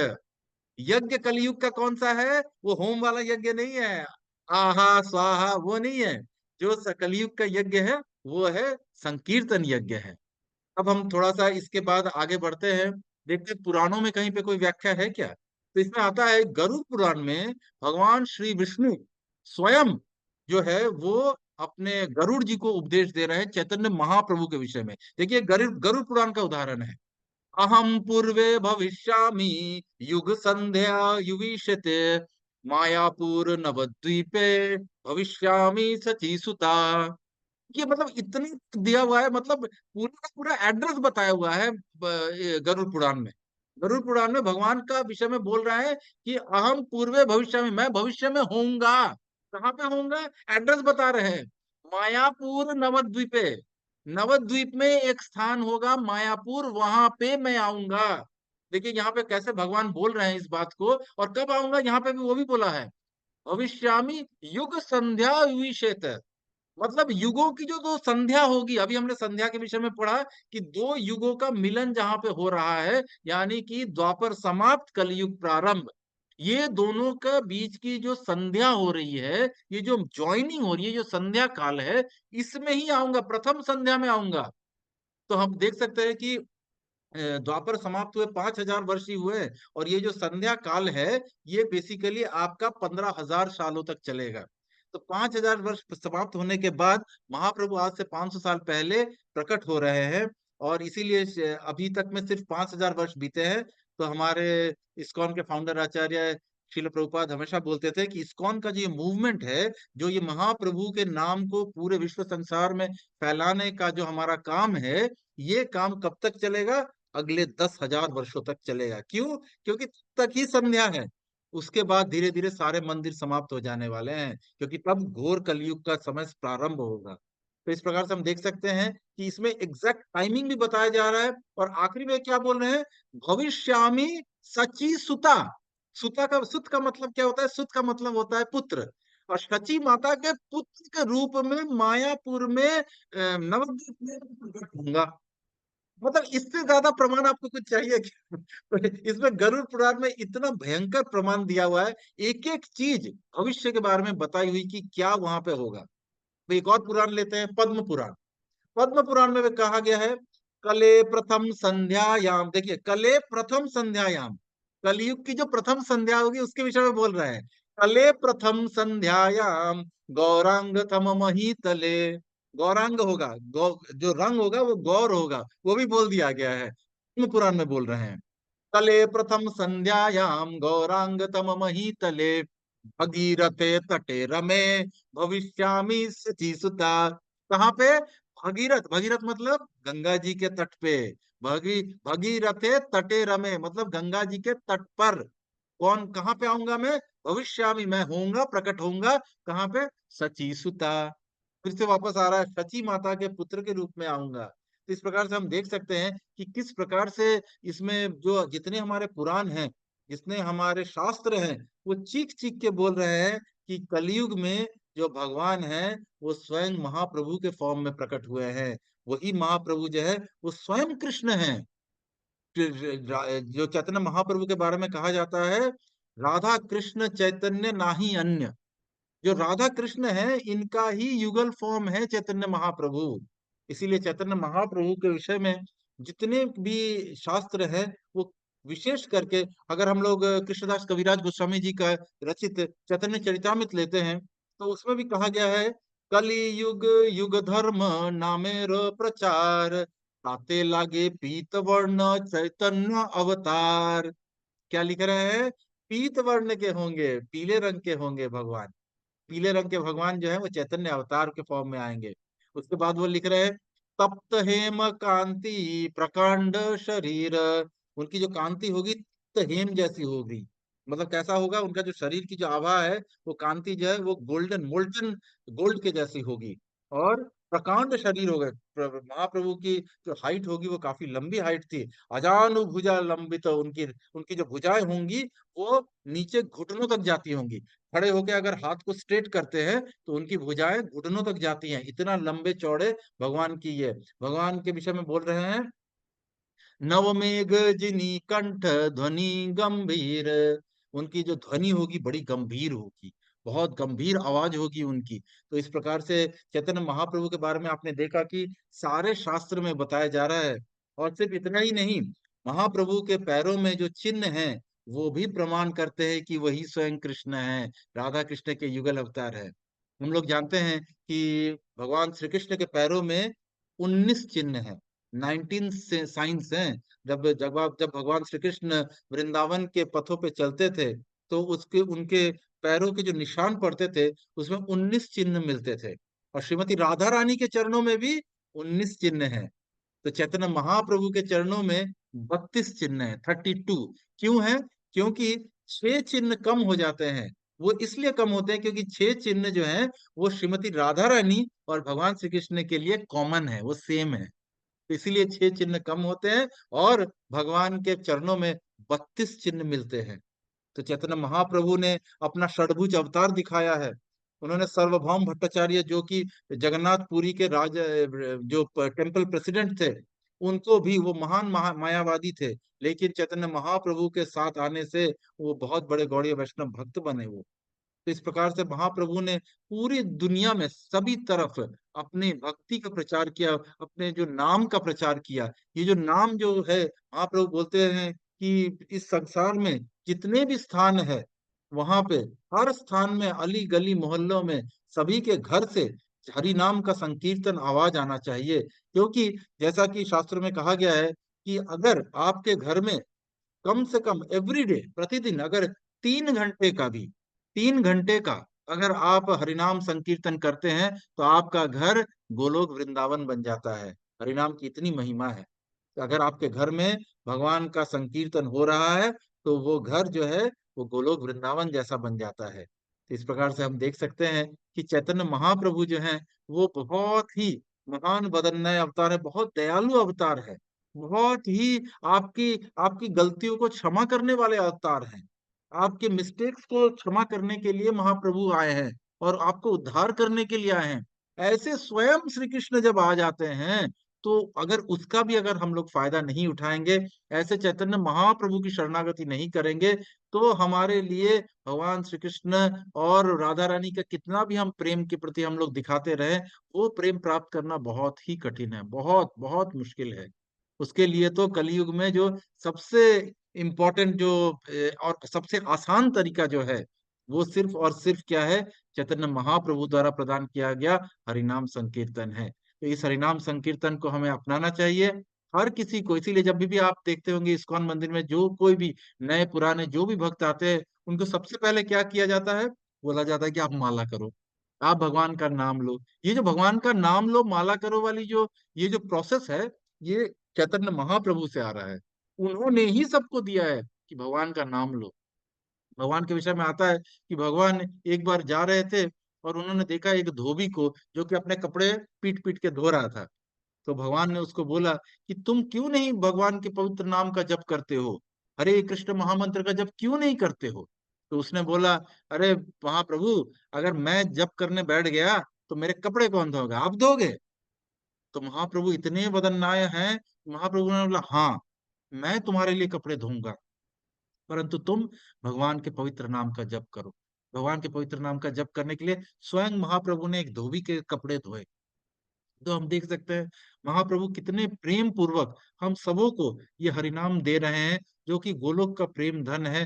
जो कि गोलोक में प्रेम धन को प्राप्त करना अत्यंत कठिन है, उसे महाप्रभु ने फ्री में डिस्ट्रीब्यूट किया है। और महाप्रभु के बाद में महाप्रभु के विशेष सेनापति भक्त his his divine grace AC भक्ति वेदांत स्वामी ने पूरे विश्व संसार में प्रत्येक देश में महाप्रभु को लेके गए, महाप्रभु के इस संकीर्तन आंदोलन का प्रचार किया। और इतना किया कि आज के दिन में आप संसार में कहीं भी चले जाएं, हर स्थान पे आपको इस्कॉन के भक्त मिल जाएंगे जो कि महाप्रभु के द्वारा दिया हुआ महामंत्र का जप करते हैं, उनके द्वारा बताए हुए रास्ते पे चलते हैं और इसी के द्वारा अपने जीवन को उद्धार कर रहे हैं। चाहे वो इंडियन हो चाहे नहीं हो, चाहे वो ब्रिटिशर्स है, अमेरिकन है, ऑस्ट्रेलियन है, कहीं भी आप चले जाए, पाकिस्तान में भी, वहां पे भी लोग भगवान के हरिनाम का जप करते हैं, भगवान के हरिनाम का नाम लेते हैं।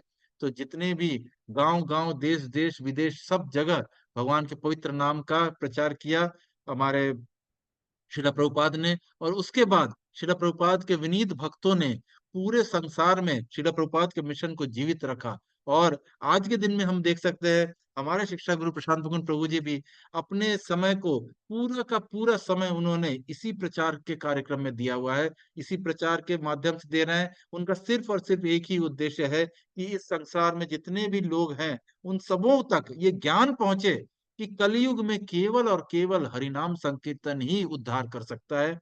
इसके अलावा दूसरा कोई रास्ता नहीं है, नहीं है, नहीं है।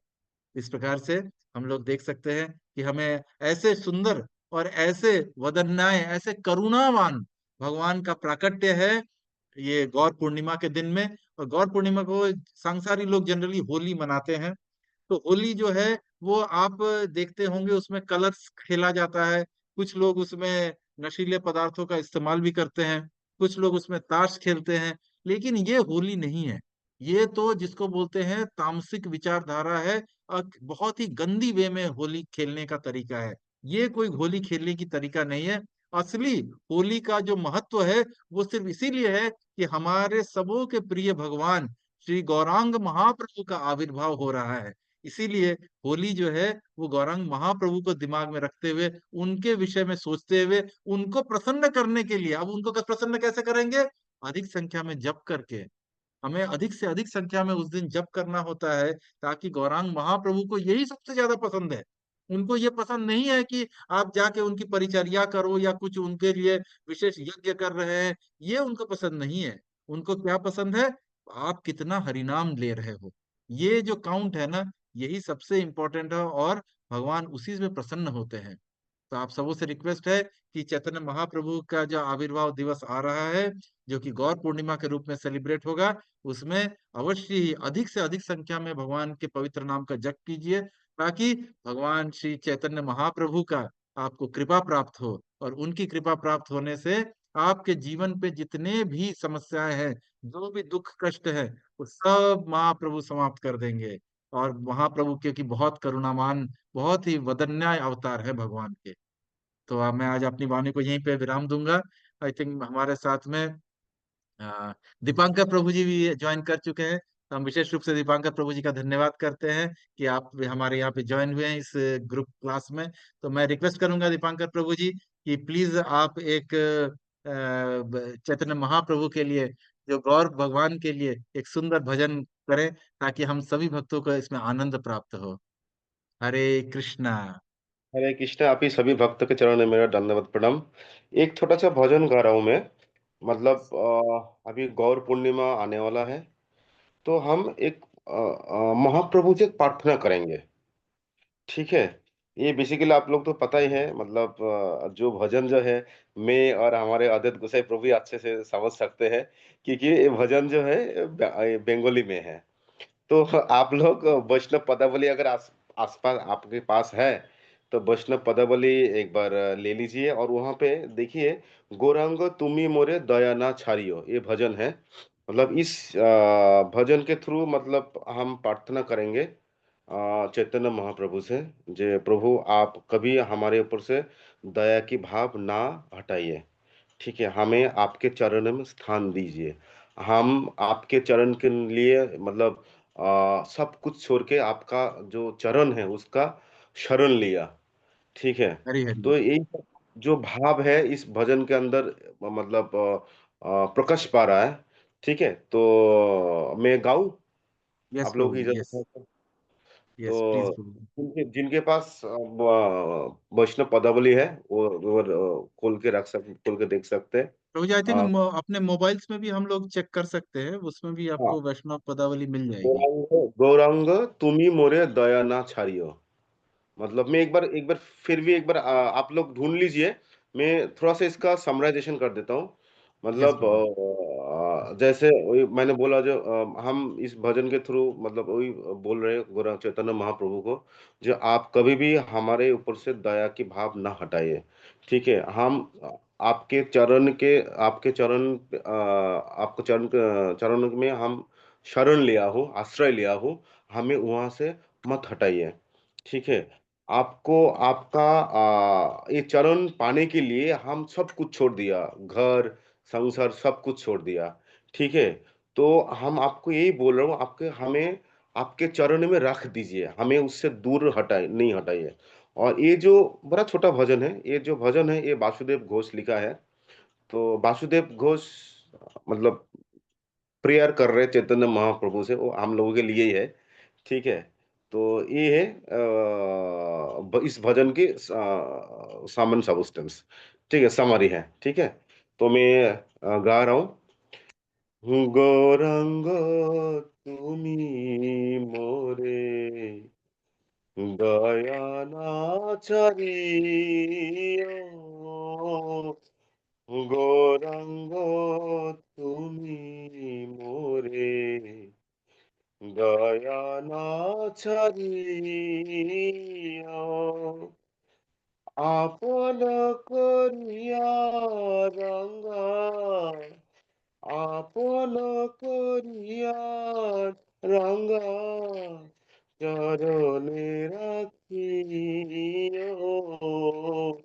গৌরাঙ্গ তুমি মোরে দয়া না ছাড়িও।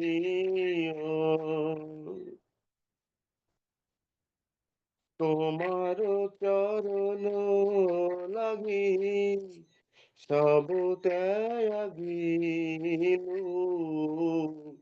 তোমার চরণ লাগি সব ত্যাগিলু,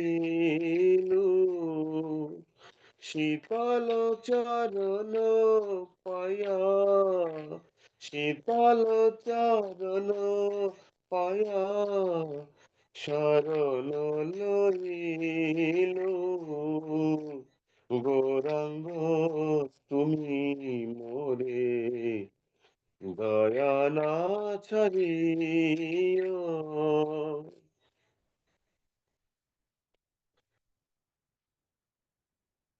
একুল একুলে অকুলে মুহি বিলুতিলাঞ্জলি, একুলে অকুলে মুহি বিলুতিলাঞ্জলি, রাখিহ চরণে মোরে, রাখিহ চরণে মোরে আপনার বলি, রাখিহ চরণে মোরে আপনার বলি, গৌরাঙ্গ তুমি মোরে দয়া না ছাড়িও, গৌরাঙ্গ তুমি মোরে দয়া না ছাড়িও, বাসুদেব ঘোষ বলে চরণে ধরিয়া, বাসুদেব ঘোষ বলে চরণে ধরিয়া, কৃপা করি রাখো মোরে, কৃপা করি রাখো মোরে পদ ছায়া দিয়া, কৃপা করি রাখো মোরে পদ ছায়া দিয়া, গৌরাঙ্গ তুমি মোরে দয়া না ছাড়িও, গৌরাঙ্গ তুমি মোরে দয়া না ছাড়িও, গৌরাঙ্গ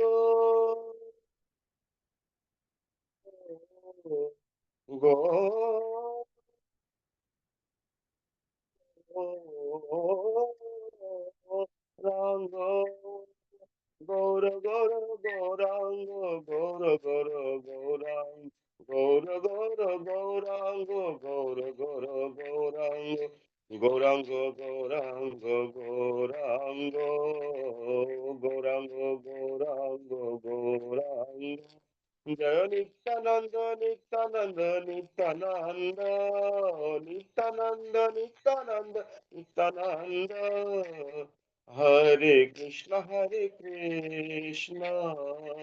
কৃষ্ণ কৃষ্ণ হরে হরে হরে রাম রাম রাম হরে হরে হরে কৃষ্ণ কৃষ্ণ কৃষ্ণ হরে হরে হরে রাম রাম রাম হরে হরে জয় গৌর নিতাই গৌর নিতাই গৌর নিতাই গৌর নিতাই গৌর গৌর গৌর নিতাই গৌর গৌর গৌর নিতাই গৌর গৌর গৌর নিতাই জয় প্রভুপাদ জয় জয় শিল প্রভুপাদ জয় জয় শিল প্রভুপাদ গুরুদেব জয় জয় গুরুদেব জয় জয় জয় গুরুদেব গৌর হরি বল নিতাই গৌর হরি বল নিতাই গৌর হরি বল হরি বল হরি বল হরি হরি হরি বল হরি বল হরি বল হরি বল নিতাই গৌর হরি বল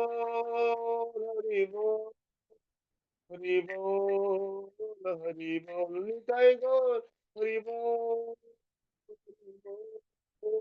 হরি বল হরি বল হরে কৃষ্ণ हरी हरी बोल, हरी हरी हरी हरी बोल। बोल, हरी हरी बोल। बहुत बहुत सुंदर था प्रभु जी, बहुत बहुत ही सुंदर था। गौर तुम्ही मोर दया ना छाड़ियो, हम भी यही बोलते हैं। दीपांकर प्रभु जी, तुम्ही मोर दया ना छाड़ियो। अरे प्रभु जी, प्रभु जी, क्यों क्यों मेरे को इतना पापी का भाग बना रहे हो प्रभु जी? नहीं नहीं, ऐसा मत नहीं, बोलिए। इतना नहीं नहीं इतना नहीं सुंदर, नहीं इतने भावपूर्ण वे नहीं में नहीं आपने नहीं कीर्तन नहीं किया है। बहुत ही सुंदर था। तो थैंक यू सो मच प्रभु जी, I am so grateful to you. आप यहाँ पर उपस्थित सभी भक्तों के लिए आपने इतना सुंदर कीर्तन किया है और बहुत ही सुंदर भाव है।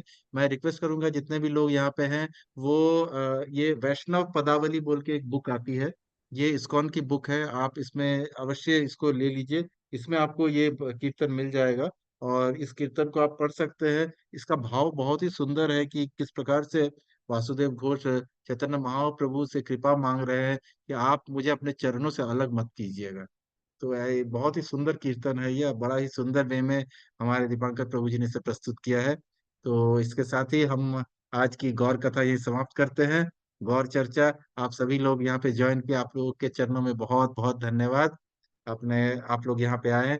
कल मॉर्निंग में प्रशांति धाम में जो भी दिल्ली या एनसीआर में आसपास में है वो अवश्य पहुंचने का प्रयास करिए और एक विशेष वे में किस प्रकार से होली का जो उत्सव है उसे कैसे गौर पूर्णिमा का उत्सव मनाया जाता है वो आप देख सकते हैं। आप उसका अनुभव कर सकते हैं। ये बहुत ही सुंदर अवसर है और बहुत ही सुंदर वे में ये प्रस्तुत होता है। तो आप सबों से रिक्वेस्ट है कि सभी वहां पे जो अवश्य आने का प्रयास करें। तो अभी हम सब लोग, सिंस आज का दिन जो है वो किसका है, भगवान चैतन्य महाप्रभु का है, सभी अपने माइक अनम्यूट कर लेंगे और पूरे हृदय के साथ हाथ, दोनों हाथ ऊपर करके महाप्रभु के इसको जो महाप्रभु ने जो हमें महामंत्र दिया है उसका हम लोग गान करेंगे। सभी लोग आपस में अपने अपने माइक्स को अनम्यूट कर लीजिए, 1 मिनट। हरे कृष्णा हरे कृष्णा हरे हरे कृष्णा हरे हरे कृष्णा कृष्णा कृष्णा कृष्णा हरे हरे कृष्णा हरे हरे हरे हरे राम हरे हरे राम राम राम राम हरे राम हरे हरे हरे कृष्णा जगदीश प्रसाद कृष्ण मुकुंद कृष्ण प्रभु जी हरे की जय जय जय हिज सच्चिदानंद ग्रेस प्रभु आदित्य गोसाई प्रभु जी की जय। जय हरे थैंक यू सो मच सभी भक्तों का। शुभ रात्रि, हरे कृष्णा। कल फिर मिलते हैं गौर पूर्णिमा के फेस्टिवल में। हरे कृष्णा। हरे हरे हरे कृष्णा। कृष्णा हरि बोल।